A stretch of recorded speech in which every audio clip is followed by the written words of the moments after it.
everyone, Joe here from ActionX. Welcome to What's in the Tuber. Welcome back. If this is your 8th Walker Independence episode review.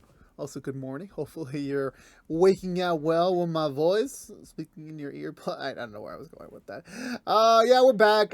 Similar to what I said about on the Walker side of things is when they were promoting Independence's return this year, I was originally anticipating it to be later in 2023, but then nope, we're coming back in January, which I'm like, that just seems like you could have just easily said we're coming back in January. I mean, they've done that before, but again, new leadership stuff, so that makes sense. However, speaking of the new leadership, since this is still a very weird transitional year for the CW, feels free to update again that, remember, we are only running for 13 episodes. They confirm no matter how successful the show could have been or could be, it does not matter. They have only picked it up for 13. They're going to leave it as 13 and just wait to see if a season 2 is in the cards. Considering this episode, it seems like they're going to try and continue the story a little further should they choose to. But right now we're at the halfway mark. We still have, after this week, 5 more episodes left to cover. I don't know for sure if it's going to run for 5 more straight weeks. I don't know what the plan is. I don't even know about Walker's episode count right now because, everything right now is just in the big old red question mark. But for now, we're just, we're back to work and we're going to continue onward to the end and see how they're going to wrap the ship up. But with that being said, for this week's episode of Independence, also I apologize. I forgot to move the wire a little bit, and I apologize. I'm going to try my best to try and keep the mic very positioned, which I know I'm not doing a good job about that right now. But anywho, so yeah, we're back, and we kind of come back in a very kind of soft, good way. It's been, in the world, it's been some time as well, so it's a bit of hey, we're back to the story, we're back to these characters. I feel like now it's kind of it's a natural return to the world. Where last year on the first half, I was struggling a little bit because, again, when I began reviewing the show, I thought it was very mediocre. I thought that it didn't really have much to say. All I knew is that, okay, it's a prequel, but it's kind of an untold chapter of a prequel where it's not like we constantly get referred to the day and age of this sort of thing. But at least right now with this episode, I feel like I'm a little bit more confident in the story they're trying to tell. It definitely gave us a twist that it kind of seemed like they were kind of teasing from the beginning, but it just seemed like my my straightforward mindness with these mysteries that I just don't know what entirely is going to happen. But then, this week's episode kind of threw me for a loop a little bit. It definitely kind of solidified some things, and it kind of, definitely kind of put some more things into question, strengthening these characters' relationships with one another, and that was great to see. So I just want to get into it. So let's pick up with the Butcher recap and talk about this week's episode of Walker Independence. So we begin. It's been 2 weeks since the Founders Day episode, or the last episode we reviewed. Holland is back in town. Hoyt, my bad. I don't know why I was combining his first and last name. Hoyt's back in town. Apparently he's been up with Louisa and her family, helping them out, pitching in since their dad passed away. So he's been trying to be on the straight and narrow here for Louisa. Not entirely certain he's been checking up with her, or she's trying to keep things professional. But he's in town for a supply run, and, it's been 2 weeks since he got to see the fine folks of Independence. So it was also a nice way to kind of give a little bit of fresh air, kind of breathe a little bit. I found that was to be a smarter move, given the cliffhanger last week, because it could have been tradition of maybe Abby just prolonging Davidson's death for a whole episode. I thought that was kind of the direction they could have taken it, but no, it's a straight 2-week jump. We're back, and so the team now, including the deputy, so now the team is now 5, but Caliban's taking a sabbatical from the team and Independence as he focuses back on his village and helping out with his people for a little bit before he kind of comes back around, which I'm pretty sure he will. So the team's kind of settling back in. They're kind of been doing their own research, taking advantage that the sheriff's been on medical leave for a while to kind of ransack his office, which I'm pretty sure his office wouldn't have anything incriminating in terms of the actual case of, hey, I killed someone's husband. I'm definitely gonna leave evidence here in a public place that literally doesn't have a lock and key. Like this is an old fashioned town, so I'm not sure if doorknobs or I know doorknobs exist, but I'm not sure if locks exist by this point. I'm not really sure. Like a traditional, like, you know what I mean. You know what I mean. So I don't think they were going to get them that notion, and then all of a sudden, like, the only thing they really found that was personal to him was like a flower journal, which I'm like, this is giving me some Scooby Doo on Alien meets the Alien Invaders flashback, where like the big tough guy, like the mechanic, like was a flower presser, which I'm like, don't judge a book by its cover, just don't. So they haven't really found any sort of new incriminating details against him, but the deputy does offer his connections, saying that he knows a judge that is a federal judge that could help see the case, that could, like, proceed the trial if Abby is willing to testify. Which, the first half was kind of like she was a bit shaken because, like, she was new to this town. She doesn't know the people. She doesn't have much of a way of support, but she has like a foundation of support people right now that could help her out. So definitely it would be in her favor to assist on that. But however, she's warming up to the idea, but definitely they want to wait till they have a little bit more like physical evidence before they go to a judge and present their case. Because eyewitness testimony is often at times it could be dismissed. It could be like, well, you were under a state of panic, so you might not be able to fully see the face. And yes, sadly, in the footage, like we saw in the pilot, it's just this. Like, you only see like the lips and everything. You don't really get to see the eyes and face. Which honestly, that will come back to play later. Like, remember that later. The deputy returns back to the station house only to find Davison back to work. He's back to normal, fully healed from his stab wound, and raring to go. He's kind of questioning the deputy. He's like, oh, you and Abby's kind of been like, taking charge in town, like, since I've been away. Like, nobody's been arrested, no crimes have occurred. Like, it's pretty weird, in my opinion. And he's like, yeah, it's just, things have been peaceful. Nothing really much to report. Then he notices a woman walking in asking for Mary Collins, which obviously, well, we don't know a Mary. We do know Collins, Liam Collins, Abby's former husband, sadly, widowed. Claiming that they got notice from about the death of Liam all the way up in Boston, and she was sent as a representative to go find Mary, which is her sister. Which obviously, in first glance for me, I'm like, wait, Abby is named Abby. And she's the wife. So I'm like, why is she called Mary? So I'm like, is there a second wife we don't know about?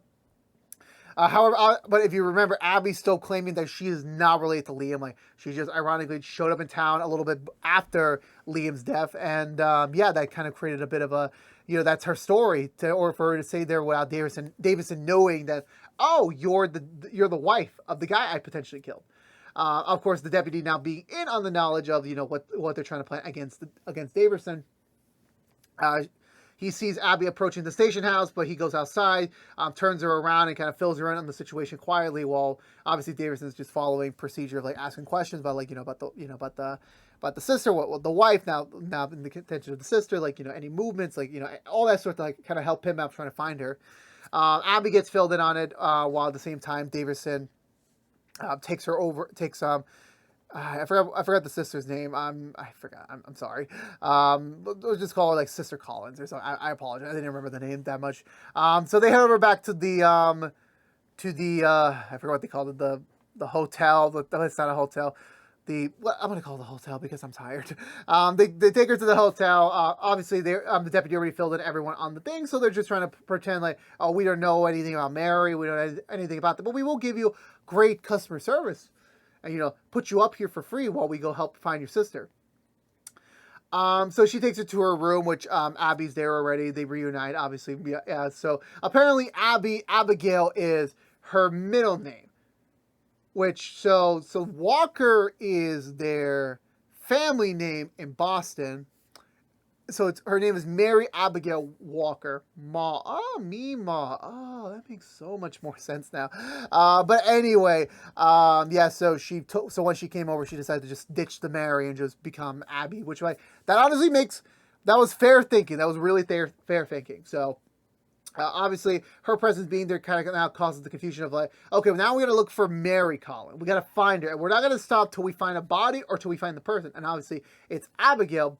But they don't know that. And knowing Sheriff Davison, he is a hard ass. He's going to stay put and stay focused on this case until there is a resolution. So now they're kind of up a shit's creek to kind of protect Abby's alibi, as well as trying to find a way to like get themselves out of this. So they're kind of screwed in the pooch there. Meanwhile, Hoyt goes to visit Kai, who is, happy again because like everything seems to be fine now. The guy from before seemingly went away. But however, when Hoyt's cleaning up, is like looking around and finds a red pocket filled with money, Kai gets spooked because apparently 2 weeks ago, as you remember, that salesman knew Kai before from a previous thing and was about to snitch on him if Kai didn't pay him.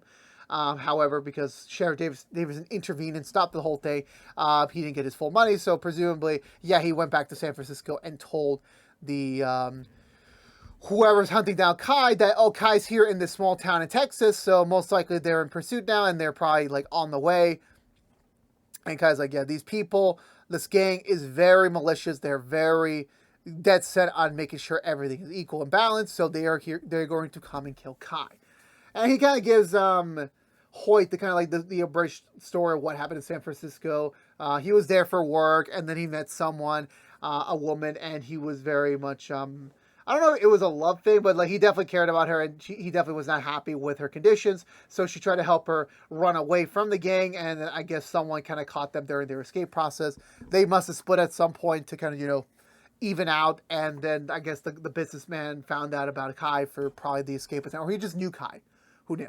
So now they know about it, and he's coming. So because it's just Kai right now, he can't really drag the whole town in on his fight. The only choice he has really is to escape and run away if he wants to live. And Hoyt's going to help out with that because Hoyt says everything up at Luis's ranch is kind of boring right now, so I need some excitement again. I need to be back in on the action. So he's going to help him out, trying to escape. Meanwhile, Davison's forming a search party to go find Mary Collins. Obviously, they're trying to figure out, between Abby and the deputy, like, what's our play here? How do we get out of this? Sad to say, Abigail needs to control the narrative and needs to control what the direction could be on it. So she falsifies, the sister's passed out right now. She's resting. I can go as a sister, as a woman's perspective, see what could she be potentially be doing in this type of situation. I apologize for my English. Which, Davison agrees, really not going to really much argue with Abigail right now. So, she takes her back to the wagon site, which is where they found the body originally. And, so they're off to the races there. Meanwhile, the sister and Kate bond a little bit since, Kate's got to keep her occupied while, everything's kind of like on standby right now. They bond a little bit, the sister's mostly confirming everything that Abigail's been saying about Boston already. That their dad's kind of like an oil magnate, is a very shitty person, has done shitty things to get to his fortune. Abigail didn't want anything to do with it, so the moment Leah was set to like move away and like go to another state, she took the opportunity to get away. She did want her sister also to follow suit and renounce their dad and his money, but she didn't want to. She didn't want to like do that, give up that life, so she stayed put, which kind of caused a bigger separation between them, which already was a separation, like already a pretty big gap there already. But, it is what it is. Family, that's how family is. Sometimes you're just going to have arguments. You're going to have disagreements at times. That's just how it goes, really. Davison takes Abby to the wagon side, looking around. Obviously, it's pretty deserted right now. It doesn't really offer any sort of new evidence. But Abigail does kind of bring in her own insight here, being that she is Mary herself. So they really don't get anywhere. They don't really find anything there. So they're about to like head back to the town, regroup back with the search parties, see if they found anything. But Davison's like, there's one more thing that has to be addressed. Which is like, here we go. He's gonna reveal like, I know it all along. You are Mary Cobb. But no, he's just there to apologize. He's there to give her a sincere thank you for helping him out, for getting him help, for getting him back to normal.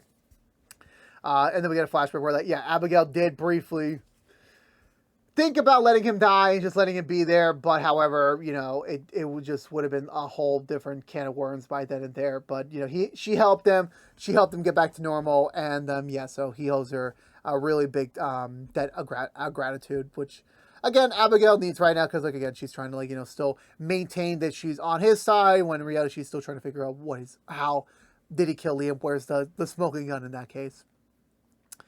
Where do we go from there? Yeah. So they head back to town. This is around the same time Hoyt is trying to take his horse from before, the Cornell horse. away. But the Cornell house is kind of like, very much settled into his life, being just a public horse for the town. And he's just trying to tell Kyla, like, okay, well, once you take it, just get away from here, ride into the sunset, and never come back. The deputy comes through to talk to Hoyt about. I forgot what they talk about. They talk about something, but also the other thing is that the deputy is also tasked with finding the man who stabbed the sheriff, because obviously, he's not going to let that go. Like, he nearly died, so, like, he's not going to let whoever did it get away with it scot-free. So the only piece of evidence he gave him is a silver coil on his boot. That's the only thing he recognizes. So he goes over. They both assume like, oh, he must be at the bar, the saloon somewhere, probably gambling or something like that. So that's probably your best bet to find him. So they go over there. They immediately do find someone that fits the bill. There's a brief skirmish, like the guy's not listening to the deputy, doesn't really respect his authority. And then a brief fight breaks out, but the deputy manages to like handle it and get him arrested. The sheriff goes to look to confirm, and at first it seems like the sheriff's like, being a little bit. He goes to check him out. It doesn't really work, to be honest with you. He just assumes like, oh no, the guy I fought was much taller, so this isn't the guy. He lets him go. So the search is still on for that. And it's a pretty small town, so I'm like, there must not be that many people. At least that's my opinion. Like, this is a pretty small town, so I'm like, you really cannot get away that far, in my opinion. Where do we go from there? I want to say we go to. Yeah, we're back at the room. The team reunites again, and they're just talking about like, yeah, the only way we can get out of this is to kill Mary Collins. Basically, kill Abigail's previous life as Mary Collins for good. She may have renounced that life, but now it's come back to bite her. So now we need to officially kill her somehow. So their only way is to fake the death by sort of finding a skeleton that is easily acceptable and putting something that would identify her as Mary Collins. Thankfully, between Hoyt's masterful thievery skills, he actually swiped Abigail's wedding ring from the gravesite that they originally dug up for Leah before Davison got there to like bury it to dig it up. So he has the ring, so that would be the identifier for Davison to confirm once and for all. Yes, so she would be dead. Which again, originally Abigail is a little bit insulted by, like, that was supposed to be a symbolic moment. Yes, them burying it up was already detrimental enough, but the fact that Hoyt swiped it doesn't really help her case, but it's going to help them now. So that really does that gives them the opportunity to go forward with it. So they regroup eventually. So they put their plan into motion. They send the search party over to a supposed direction that Mary would run through to get away from the assailant. They do find the body with the ring, and yeah, everyone's sold immediately. Yeah, that's Mary, and thankfully the sister gives a very good performance. She should be an actress. I'll say that much. So yeah, the performance is sold, and yeah, everyone's sold on the fact that yeah, this is Mary Collins is dead. Sad to say, she has joined her husband up in the afterlife. Meanwhile, I forgot to mention before we kind of like wrap it up for that storyline is we do get something from Caliban. He has been spending more time with his people, with his elders, kind of like helping out the village again. Just doing their usual stuff. That's all really I can say on that line. But Caliban notices something while he's exploring. He finds a woman, and it's a woman from another local tribe that's nearby, who's there to inform Caliban of something. And again, the way they frame when they're fighting briefly, and then like the moment she kind of wins the fight, let's just say, they're in a very suggestive pose, which I'm like, yeah, I'm pretty sure they're going to shack up at some point, which I'm like, yeah. I don't know where I was going with it. I apologize. And Caliban needs some love. Like, Caliban's a really good looking man. Like, he should definitely find some love sooner than later. So the woman takes her to her former village, which has been burned down by the government, who saw potential in this site, didn't care about their home, and they either killed whoever was there, it's kind of gruesome, which I'm like, yeah, that sadly was the case back then. They didn't really care, which honestly is unfortunate. Like, that's a really big issue, honestly. I can't deny that. And yeah, she originally didn't want to go to Caliban because like Caliban has, she knows about Caliban's history as well with people taking his sister away from him and him associating himself with independents, helping them out a lot instead of much about with his own people. So that's why she was a little bit on reserve about going to him for help. But however, thankfully with this should be enough to convince her that, like, yeah, Caliban can't be trusted. Hopefully, we will see more about this story. I thought originally that was the sister. I thought that was gonna have to, how they were gonna weed her into the story, but no, it's two completely separate people. So, moving on. Back up to the town, they perform this wake for Mary Collins. You know, everyone's kind of like, you know, just drinking in her honor, kind of, you know, doing this light celebration over. Abigail breathes a sigh of relief that, you know, she can fully not be caught anytime soon about being the real Mary Collins, which is good to hear. Kate and Abigail's sister get a little flirty with each other, and they're like, you know what? You're about to leave tomorrow. I ain't going to Boston. I'm here on duty still, so I'm like, they just fuck. They just go into the dressing room of the dancers, and they just do it there. Honestly, again, it was very sweet thing. You know, it was a very sweet, you know, thing, because like she was also the sister was expressing her story that she was dating Liam for a little bit. It was mostly like just it worked out for them, and then, you know, he fell in love with Abigail, and then they got married, and she's kind of been alone since then. No one really to love her. So yeah, and also I felt bad for Kai, because like obviously we know Kai, you know, really likes Kate a lot, and even when he was about to leave town and like finally get away from it, he sees Kate, seeing that there's still like opportunity there to, like, you know, maybe do something with her, and he decides not to leave. But we'll get back to more of that in a bit. So I kind of feel bad for him in a little bit. It's kind of, even though like it's a one night stand between them, it's still like you can't really ignore that, but. Anywho, Abigail gets official notice from the deputy. They're like, yes, Mary Collins is officially dead in the eyes of the law, so you are dead. Don't worry about that. So yeah, so it's a little celebration at the end of it. Abigail passes by what she assumes to be Sheriff Davison, but because it's the same goatee, but then when he lifts off his face, he's like, it's a different eye, it's a different face. Well, she's like, wait a minute, so maybe it wasn't Tom. Weirdly enough. Spoilers for next week's episode. It's Tom's brother. They kind of spoil it in the promos. Like, yeah, this is not a stranger in town. This is Tom's brother. So now it comes to the question, was it Tom who killed him, or was it his brother? Now a whole different can of worms. We'll come back to that next week. Meanwhile, our Davison is off in a ranch somewhere torturing the guy that was originally like, oh, he's not the guy. No, he was the guy. But Davison really wants to, like, really give him a slow death, which I'm like, Jesus Christ. I don't think it's slow. It's slow torture, which I'm like, I don't know, man. Could be both. I don't know. Like, both are still a play here. Anyway, we head back over to the next day where, yeah, Kai doesn't leave. He tells Hoyt he changed his mind. There's still something he loves here in Independence that he doesn't want to leave yet. So he's going to stay and, unfortunately, fight the gang that is coming. And Hoyt's like, you know what? Tell me more about these people. I'm going to help you out with some dumpling, which I'm like, you're turning to the ways, Hoyt. You're turning to the ways.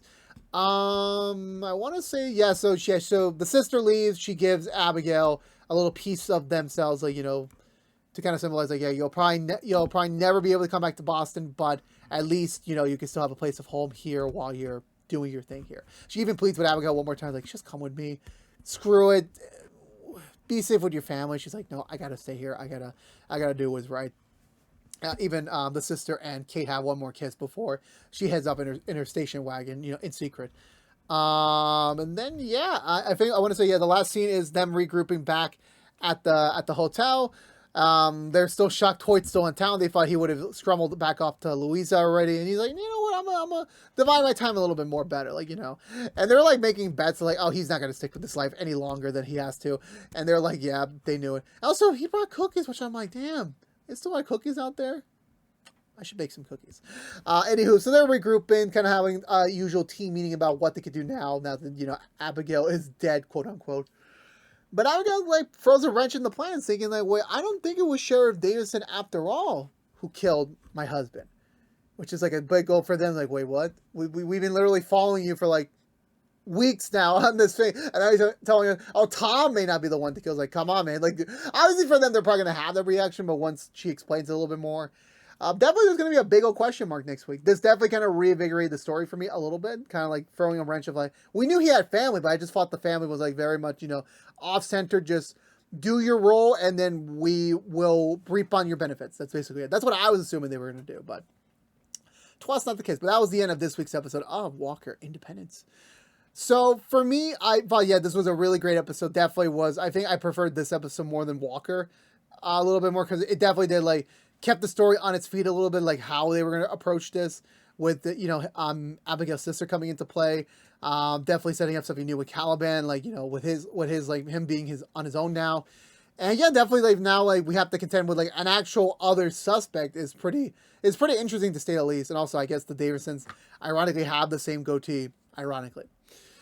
How will that pair out? I really don't know. All we know is that Davison is a vengeful motherfucker. So we know that for sure. But also, it does throw credence of, like, this isn't a traditional story. Because, again, for me, I was still wondering who would eventually impregnate Abigail to get the son or the offspring to eventually spawn the rest of the Walker line that we know today. There's still that big question mark. And, obviously people just assume, oh, it's Hoyt. But, like, there would have been, like, a weird connection between, the Rollins and the Walkers in that case. And it's like, who knows? But, like, who really knows? Like, there's still a big old question mark there. But we'll find out eventually, hopefully. If I don't think they're going to, like, really tackle that on into this season, especially also with the Davison front. So I know they're saying it definitely kind of paints pictures of, like, when it comes to a prequel story, whether it's a show or a movie, it definitely kind of, like, it's painted to a corner, like, okay, they can't do this because this doesn't match up with this. And it's like, it kind of, like, makes it a little bit more predictable in a sense. And that was kind of, like, my one thing, like, I always hold over prequels. But with this twist, it definitely does kind of, like, it can broaden the story, like, it can broaden the possibilities just a little bit. So we shall see how that all goes. We shall see. But overall, with this week's episode, I very much enjoyed it. I think it was a great one. Definitely got us back into the world very properly. Definitely kept us on our toes, and definitely painted what an interesting next 5 episodes could be for the show's season. So I'm going to give this episode 2 thumbs up. Really enjoyed it. Let me know in the comments below what you think of this week's episode of Walker Independence. I would love to hear your thoughts and have a conversation with you down below, as always. That's going to do it for me today, everyone. So if you're unaware, this has been What's the Two from ActionX, reviewing every episode in the hopeful first season of Walker Independence. If you want to know what we're doing normally on What's the Two besides our Walker Independence episode reviews, we are doing rookie episode reviews on Tuesday nights. We're doing rookie Feds episode reviews on Wednesday morning, and we're doing Walker episode reviews every Thursday nights. But if you don't care about Independence, you're in luck. We'll be back next week with another brand new episode review, so stay tuned until then. But again, this has been What's the Two from ActionX. Please subscribe to us on youtube.com/ActionX videos. Ring that bell for notification when our next episode review is live, and please also like, favorite, share, and follow us on social media. But until we see each other again, for all you members of the town of Independence, I'll see y'all next week. But until then, stay safe out there, be good to each other, and as always, peace out. Oh, my head, I did not miss that.